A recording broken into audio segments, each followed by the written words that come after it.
Good afternoon, everyone. This is Carlos. I'm a Latino male with dark hair, and my pronouns are he and him. I'm currently in my home office, and I'm a senior user experience designer for multiple copyright modernization projects. I'm also the product owner of the copyright design system and accessibility operations team. And today what I want to talk about is how I've used some of those principles or habits of building a dynamic career during my time at the library, namely how to identify what I call organizational gaps and lead projects that can help you grow your professional knowledge and build skills in areas that interest you.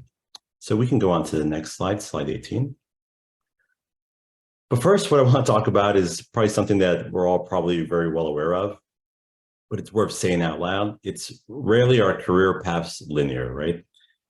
Career planning, wonderful exercise when it comes to focusing on both your short and long-term professional goals. But we actually know having full control of the future is probably a bit of an unattainable goal. Me personally, when I started off, I started off actually just about as far as you can from being a designer. My first professional role was working as within financial compliance. From there, I moved on to web design, all the while working on my degree in history and later a master's in library and information science with a focus on user experience design. So finance, tech, history and humanities, library science, then back to tech and design. I think when people learn my background, oftentimes, right, they ask me, like, how do these fields relate to one another? And typically my answer is, well, they kind of don't, but my interests are common and represented in each role, right? And that's where one of the keys to having a dynamic user experience career comes in. It's that self-reflection. For me as a designer, I'm really interested in structure, logic, thinking in systems, leadership, and just really understanding people. And understanding really what you find interesting in your career or your educational journey and how you can apply that to your current or even your future roles is going to be really key. So we can go on to slide number 19 when you're ready. Thank you. So now let's get into some specific examples where I found opportunities to expand my career as a user experience professional. Everywhere you go, for the most mature organization, right, to an organization just building out their design space, you're going to have organizational gaps, right?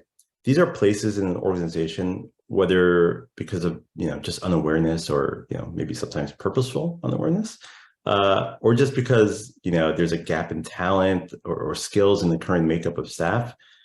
These are places where maybe processes, workflow improvements, or initiatives are just not getting done. One of the things I like to do when I start a new position is really try to get an understanding of the organization's ecosystem, right? Which can take time, so that it can help me identify those organizational gaps. And those gaps are going to be filled with opportunities to expand your toolkit if you go about it the right way. This is really where I found the most benefit for my own personal career growth and to diversify what I do as a professional.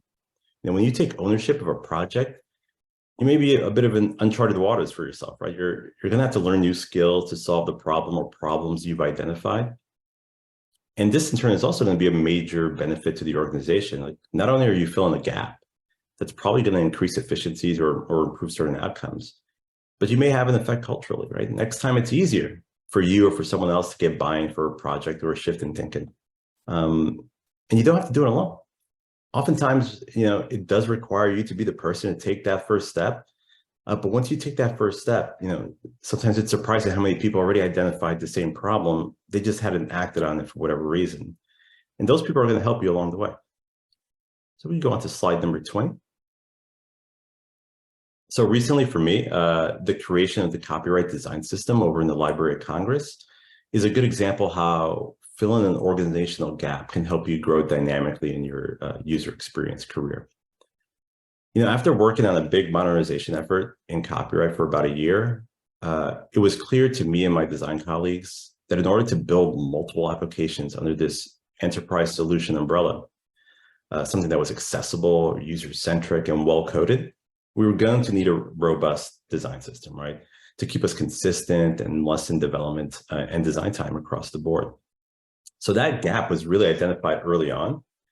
But now we needed buy-in from leadership, right, to create a team that can do the work. So the UX team got started, creating some strong business proposals, estimate on resources needed to do the work. And I went off on doing the things that I gravitated to the most, vision, leadership, structure. I created a mission statement, a comprehensive roadmap, gave multiple presentations on what a design system is, and how it would be beneficial to each project. And that got a lot of buy-in and a lot of excitement. Eventually, I became the product owner of the design system team. And that came with a whole new set of responsibilities and skills I needed to learn, right? And that would make me a more dynamic professional. Being a product owner, completely different ballgame, right? From running a usability test.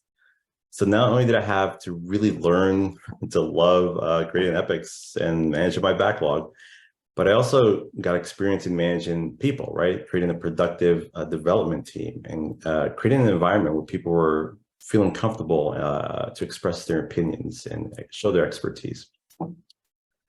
So from the identification of that one organizational gap, that need for a design system, I expanded my design, leadership, and technical skills.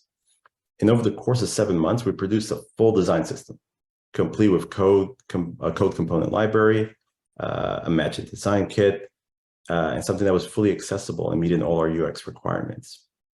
And so much of that success of this work was in part like sticking to those habits of a successful dynamic career, including self-reflection, responding to change, probably daily, experimenting and seeing like this major project as a major project in my career, where I was definitely going to push myself and learn new skills.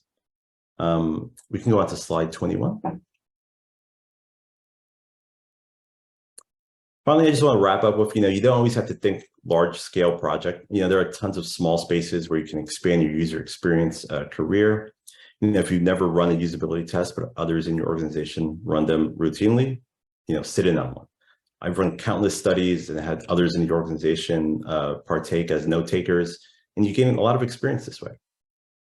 Oftentimes, even with a large UX team and a very mature organization, the research practice or your design principles, they're not written down. Take that initiative.